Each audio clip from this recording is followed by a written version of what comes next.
my dear student. Welcome to my channel Concept of Mathematics. I am your mathematics mentor DK sir, lecturer of Math विद्या मंदिर। हम लोग operation of set में सबसे पहले union को समझने का प्रयास करेंगे। Two non empty set A and B, और इसका जो यूनियन होगा A union B, the set of all those elements which either is the element of set A or element of set B or both। यानी हम ये कह सकते हैं कि A यूनियन B इन दोनों एलिमेंटों का जो कलेक्शन होता है वो A यूनियन B कहलाता है। अब इसका जो मैथमेटिकल जो डेफिनेशन होगा वो ये होता है कि X is the element of A union B. This implies that X is the element of A or X is the element of B or both। लेकिन डेफिनेशन में यही लिखा जाता है। इसको हम लोग इस तरह भी लिख सकते हैं कि A union B equals to X is such that X is the element of A or X the element of B। ये हमारा डेफिनेशन है जो मैथमेटिकल डेफिनेशन कहलाता है। और ये बहुत इंपॉर्टेंट है जब हम लोग कुछ भी, जैसे मान लीजिए हमें डिमॉर्गन्स रूल ही प्रूफ करना है अलजेब्रा के थ्रू, एग्जांपल लेकर नहीं, अलजेब्रा के थ्रू, तो इसकी जरूरत पड़ेगी, जो काफी इंपॉर्टेंट है। एक और डेफिनेशन मैं साथ ही साथ लिख रहा हूं कि अगर इसमें लिखा हो X is not element of A union B, तो ये चेंज हो जाएगा, R की बजाय X is the element of not elements of A, ये R की बजाय क्या हो जाएगा, and X is not element of B। कह रहा कि अगर X A यूनियन B का एलिमेंट नहीं है तो X is not element of A and X is not element of B। ये बहुत ही इंपॉर्टेंट है जिन्हें हमें समझना होगा। अब इसके बाद हम इंटरसेक्शन को देखेंगे। इंटरसेक्शन जो होता है, अगर इसी पे हमें इंटरसेक्शन को समझना है तो हम A इंटरसेक्शन B देखें तो A इंटरसेक्शन B डिफाइंड होता है कि जो दोनों सेट होते हैं उनके केवल कॉमन एलिमेंट्स, यानी आप कह सकते हो कि two non empty set A and B, तो A intersection B all those set of all those elements which are common to both A and B, यानी दोनों में जो कॉमन एलिमेंट होंगे वो A इंटरसेक्शन B का एलिमेंट होगा। अर्थात इसमें जो कॉमन है इन दोनों सेटों में, तो क्या कॉमन है, एकमात्र एक फ्री जो सिंगलटन सेट के रूप में है, ये A इंटरसेक्शन B का एलिमेंट है। इसका जो मैथमेटिकल डेफिनेशन होगा वो हम लोग इस तरह से कह सकते हैं, X is the element of A intersection B. This implies that X the element of A and होता है X is the element of B। इसको हम लोग इस प्रकार भी लिख सकते हैं, A intersection B equals to X is such that X the element of A and X is the element of B।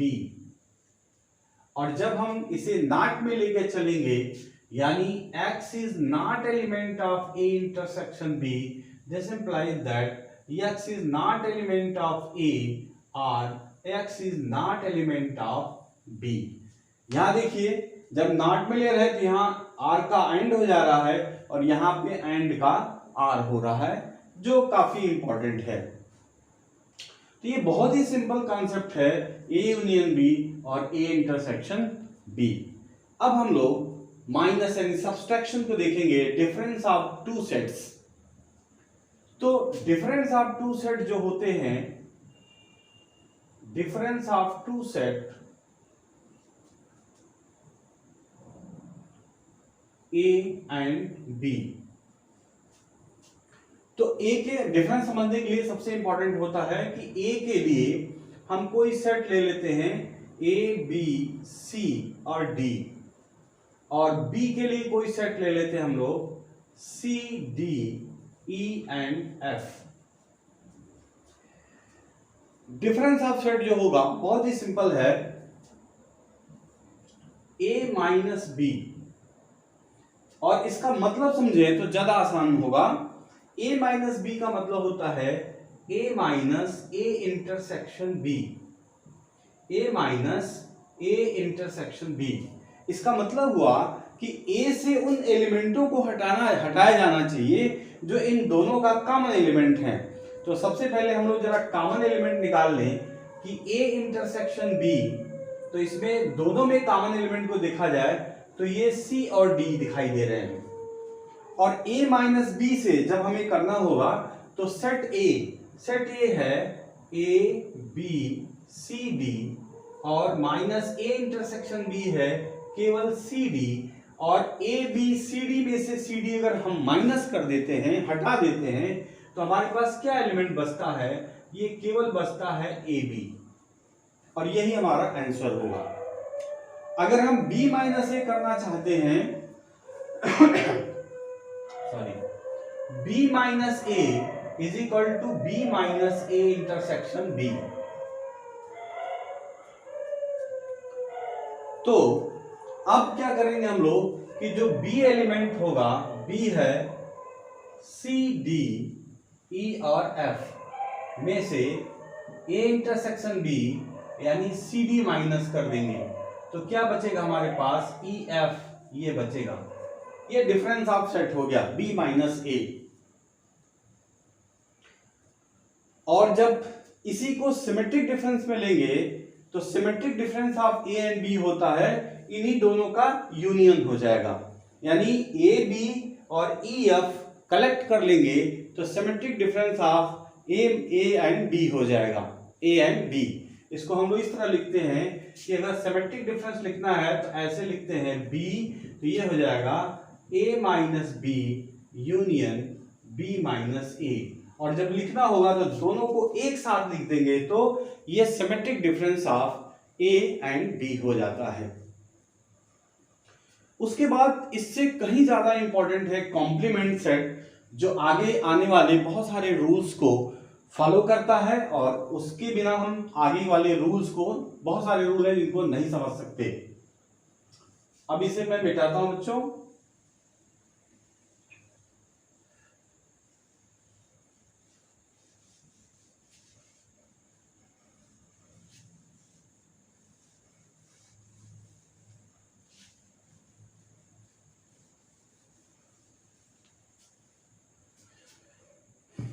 चलिए हम कॉम्प्लीमेंट ऑफ सेट की बात करते हैं।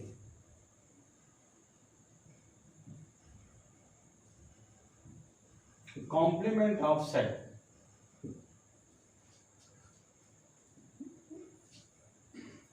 जिसको डिनोट करते हैं हम लोग ए डैश, या बहुत सारी बुकें इसको ए सी से डिनोट करती हैं।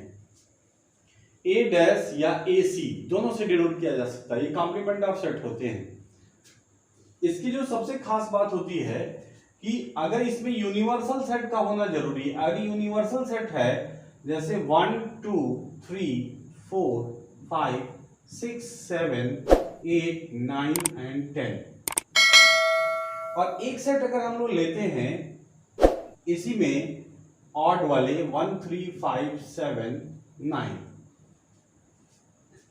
तो इसका जो कॉम्प्लीमेंट ऑफ सेट होगा तो ए डैश हम लोग लिखेंगे, इसका मतलब कॉम्प्लीमेंट ऑफ सेट ए। तो ये क्या होगा, ये यूनिवर्सल माइनस ए होता है। इसका मतलब कि यूनिवर्सल जो हमें सेट दिखाई दे रहा है उनमें से इन सदस्यों को माइनस कर देंगे। जब इन सदस्यों को माइनस करेंगे तो जो बचेगा वही कॉम्प्लीमेंट ऑफ सेट होता है। तो देखिए 1 3 5 7 9 यानी 1 3 5 7 9 को हटा दिया जाए तो हमारे पास क्या बचेगा 2 4 6 8 एंड 10। ये हमारा कॉम्प्लीमेंट ऑफ सेट हो गया ए। अब इसको अगर डिफाइन करना तो कैसे डिफाइन करेंगे, तो ये डिफाइन कर सकते हैं x is element of a dash, this implies that x is not element of a। इसको हम लोग ऐसे भी डिफाइन कर सकते हैं कि x is the element of set A dash, this implies that x is element of universal set but x is not element of A।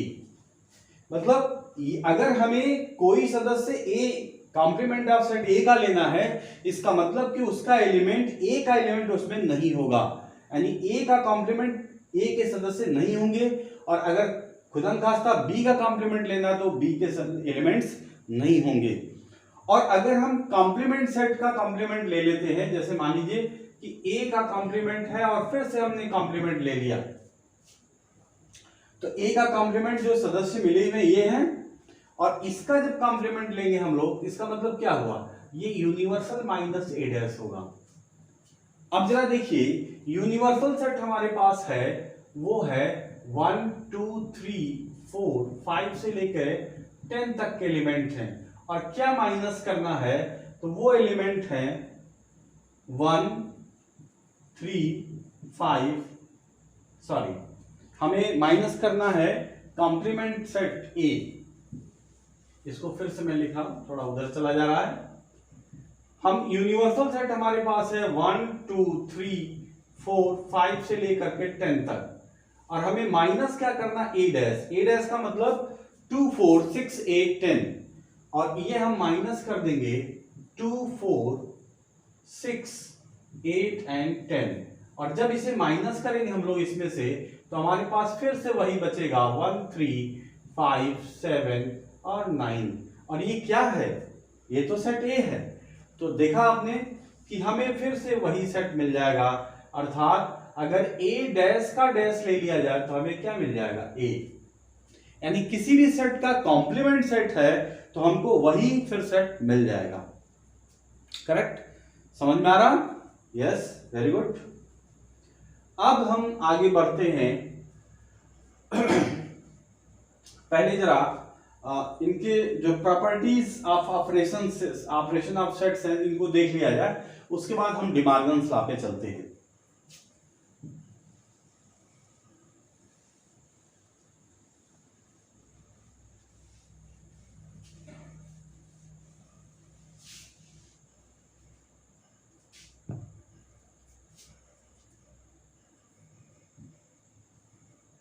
Properties of operation of sets, operation of sets.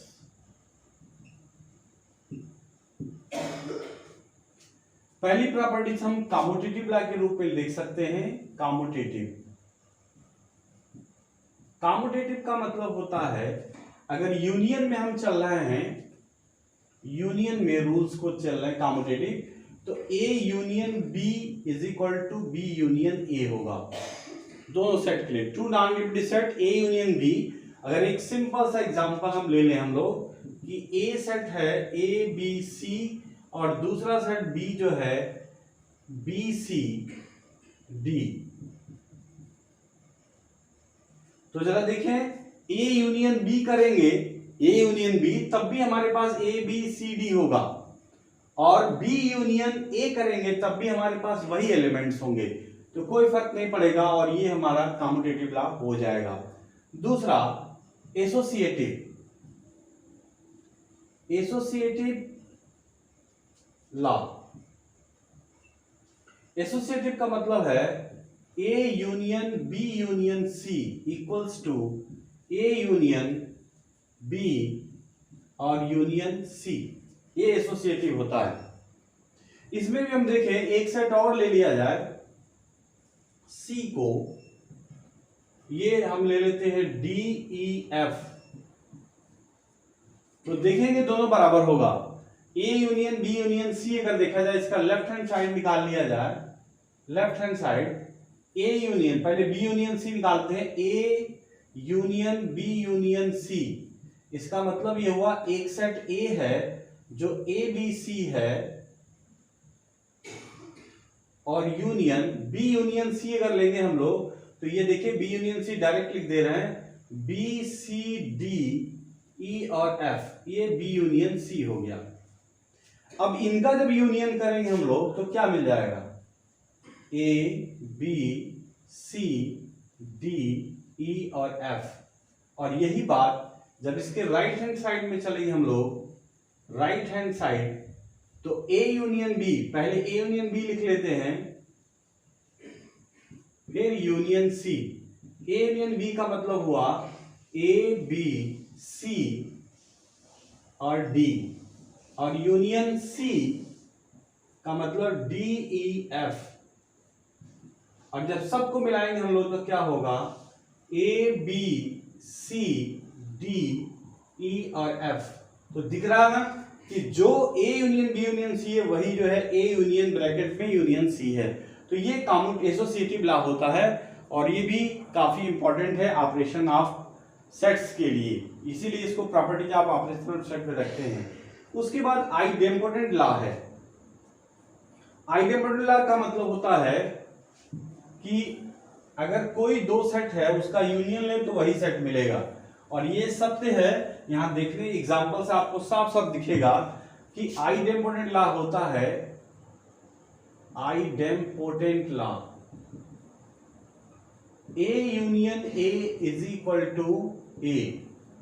देख लीजिए, अगर left hand side लेते हैं हम लोग, left hand side ए union ए, इसका मतलब कि स्वयं सेट है ए बी सी, और इसी सेट को यूनियन में अगर लेंगे तो हम सेट में होता है कि कोई भी दोबारा एलिमेंट हम नहीं लिख सकते बार बार।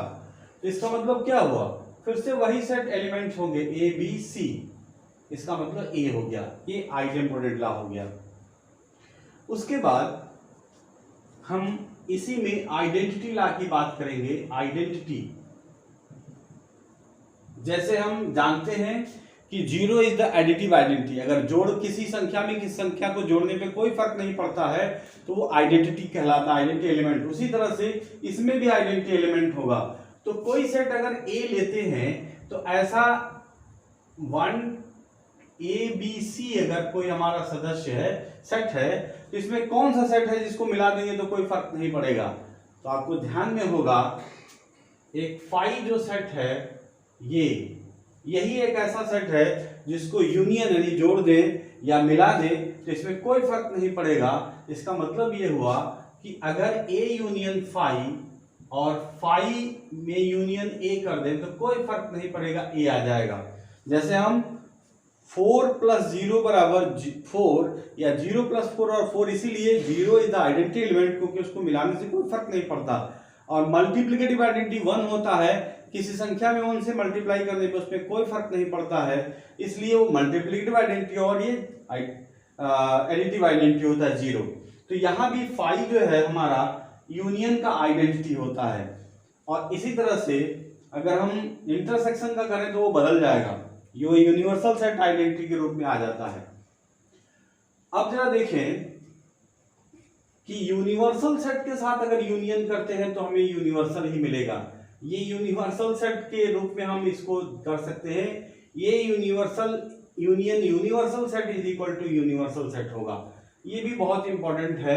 अगर आप देखें, हम लोग एक सेट लिए हुए थे 1 2 3 4 5 10, और एक सेट हमारा 1 2 3 4 5 इस तरह का कोई सेट है। अगर जैसे मान लीजिए कि इंग्लिश अल्फाबेट ले लें, ABCD से लेकर XYZ तक, और एक सेट ABC है और इसको इंग्लिश अल्फाबेट वाले सेट के साथ अगर यूनियन कर दें तो हमें इंग्लिश अल्फाबेट ही मिलेगा। इसका मतलब कि वो यूनिवर्सल सेट जो हमारा है, किसी भी सेट जो उसके छोटे सबसेट के रूप में दिखाए जा रहे हैं, उन दोनों का जब भी यूनिवर्सल सेट साथ यूनियन करेंगे तो हमें हमेशा यूनिवर्सल सेट मिलेगा। इसीलिए ये union universal set is equal to universal set.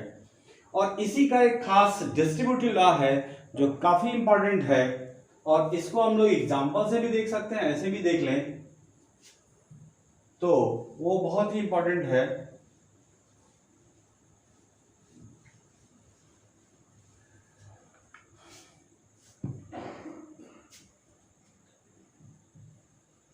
Distributive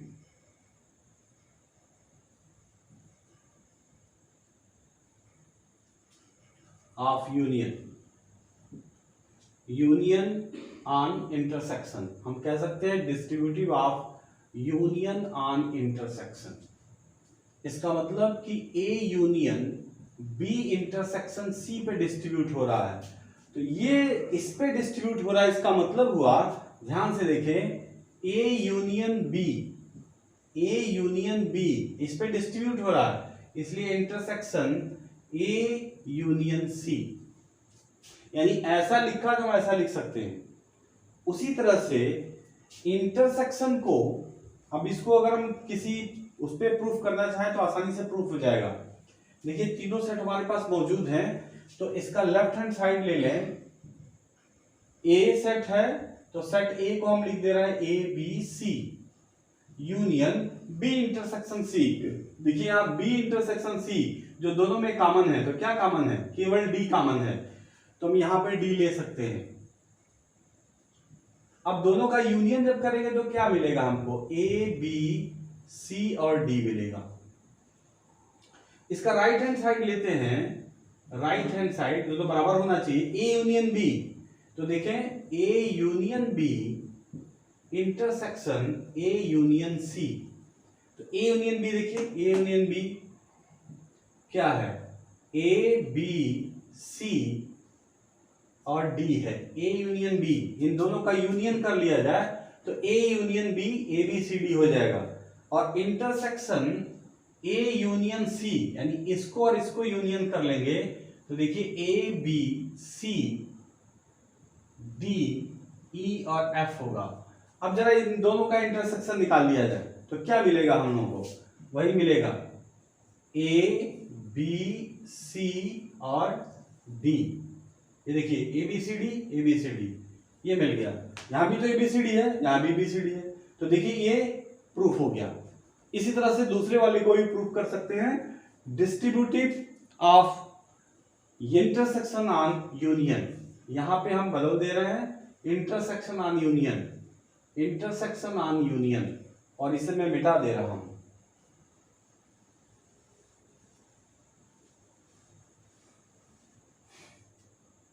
A intersection B union, sorry B union C, तो ये होगा A intersection B union A intersection C. अब देखो इसका पहले लेफ्ट हैंड साइड प्रूफ करो, लेफ्ट हैंड साइड ए का मतलब ए बी सी, और इंटरसेक्शन बी यूनियन सी, बी यूनियन सी का मतलब दोनों को मिला देंगे, B C D E F, ये हो गया बी यूनियन सी। अब दोनों का इंटरसेक्शन निकालिए तो सिर्फ मिलेगा ए बी सी, यही मिलेगा, सॉरी केवल बी सी मिलेगा, बी सी, ये। अब जरा इसका राइट हैंड साइड लीजिए, राइट हैंड साइड में A intersection B union A intersection C. अब जरा ए इंटरसेक्शन बी देखिए, तो ए इंटरसेक्शन बी में केवल बी सी है, और ए इंटरसेक्शन सी में देखिए, ए इंटरसेक्शन सी में कुछ भी नहीं है, ए इंटरसेक्शन सी में देखिए कुछ भी कॉमन नहीं है, तो ये फाई हो गया। ए इंटरसेक्शन में कोई भी एलिमेंट कॉमन नहीं है, इसलिए फाई हो गया, और जब दोनों को यूनियन करेंगे तो क्या मिलेगा, ए बी, तो right hand side left hand side के इक्वल हो गया, तो हमारा ये distributive intersection on union prove हो गया। और ये बहुत इंपॉर्टेंट क्वेश्चंस हैं जिन्हें हमें समझना होगा। शॉर्टकट में डिमॉर्गन्स लॉ को बता दे रहे हैं क्या होता है, और अगले वीडियो में जब हम वेन डायग्राम बताएंगे तो उससे बेहतर तरीके से, चलिए देखते हैं।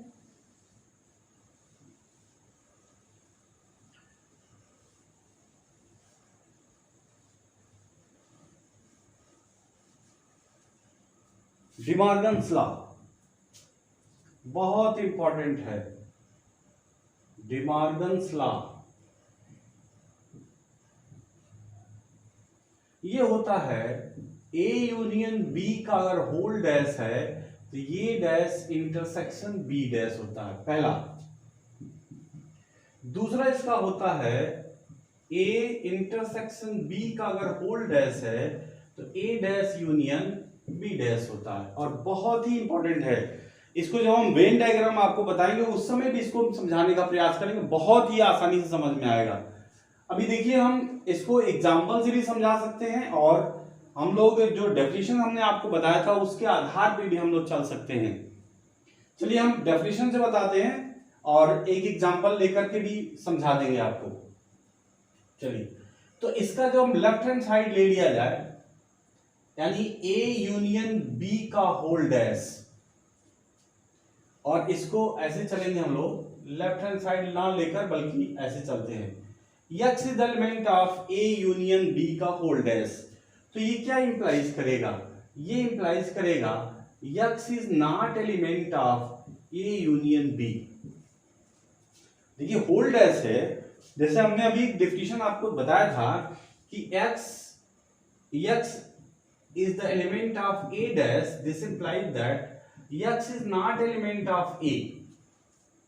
ये कॉम्प्लीमेंट ऑफ सेट है कि x is the element of A dash, तो x not element of A।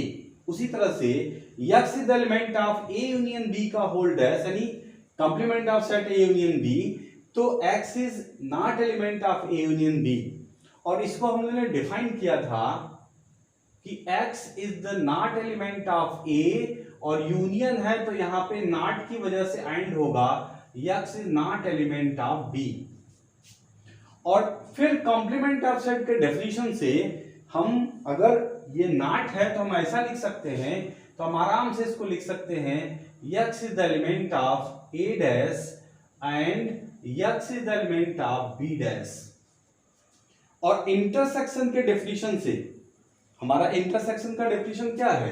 Intersection का डेफिनेशन है x is the element of A intersection B, this implies that x is the element of A and x is the element of B।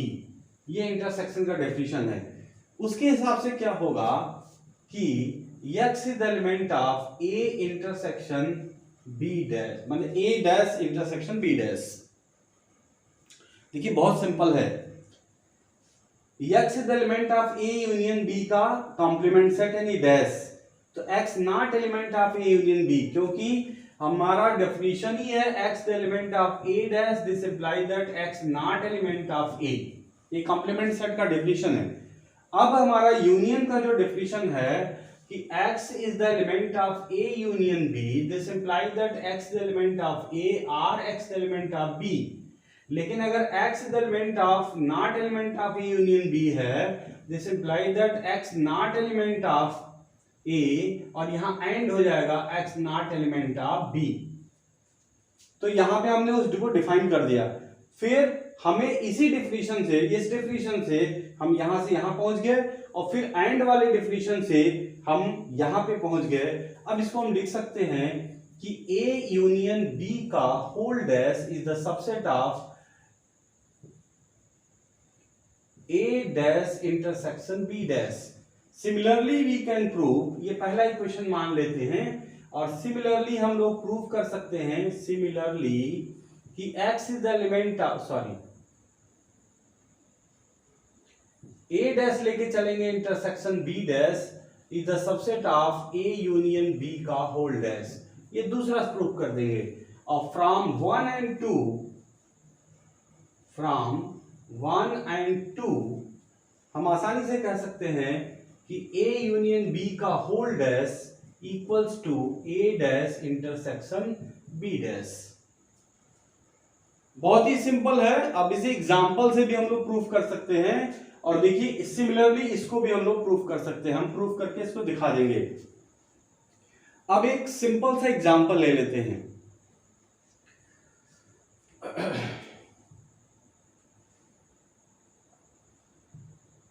इसे मिटाते हैं।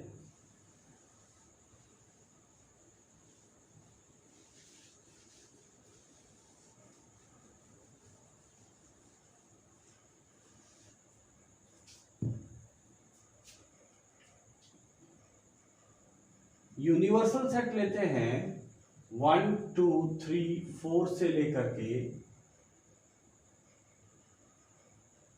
9 10 तक, और एक set ले लेते हैं हम लोग ए इसी का 1 3 5 7 9, और बी ले लेते हैं 2 4 6 8 10। डिमॉर्गन्स रूल में क्या है, ए यूनियन बी का whole dash is equal to A dash intersection B dash. सबसे पहले ए यूनियन बी निकालिए। ए यूनियन बी क्या होगा, 1 2 3 4 5 6 7, वही सब है 8 9 10, ये हमारा ए यूनियन बी होगा। और जैसे हम लोग ए यूनियन बी का होल डैश लेंगे तो universal minus A union B होगा, और यूनिवर्सल भी हमारा वही है जो हमारा ए यूनियन बी, तो क्या आएगा 5। ये हमारा लेफ्ट हैंड साइड हो गया, लेफ्ट हैंड साइड। अब हम राइट हैंड साइड को करेंगे। राइट हैंड साइड में ए डैश इंटरसेक्शन बी डैश। सबसे पहले ए डैश निकालते हैं। ए डैश का मतलब क्या हुआ, universal minus A, intersection universal minus B. अब जरा ध्यान दें कि यूनिवर्सल माइनस ए का मतलब यूनिवर्सल में से ए को घटाएंगे तो बी मिलेगा, यानी हमको मिल जाएगा 2 4 6 8 एंड 10। इंटरसेक्शन यूनिवर्सल में से अगर बी को माइनस करेंगे तो ये मिलेगा 1 3 5 7 9। अब जरा देखिए इन दोनों में हमें इंटरसेक्शन लेना है, तो 2 4 6 8 10 1 3 5 7 9, इन दोनों में क्या कॉमन है, कुछ भी कॉमन नहीं है, इसलिए हमें कुछ भी नहीं मिलेगा, 5 मिलेगा। तो देखिए ये भी 5 मिल गया और ये भी 5 मिल गया। तो आपने देखा कि एग्जाम्पल लेके भी हम डिमॉर्गन्स रूल को आसानी से प्रूफ कर सकते हैं, और हमने आपको अलजेब्रिकली प्रूफ करके दिखाई दिया है। इसके बाद अब अगली वीडियो में हम वेन डायग्राम और एप्लीकेशन ऑफ ऑपरेशन ये सेट्स बताएंगे, जो काफी इंपॉर्टेंट है और हमारे चैप्टर को आगे ले चलेगा। चैप्टर मतलब लगभग समाप्त हो जाएगा वेन डायग्राम के बाद, फिर एप्लीकेशन ऑफ सेट्स बता देंगे, समाप्त हो जाएगा। ये बहुत ही इंपॉर्टेंट है डिमॉर्गन्स रूल, और इसके पहले जो हमने भी बताया हम थैंक यू, हम यही अपना समाप्त करते हैं video. Thank you for watching my channel concept.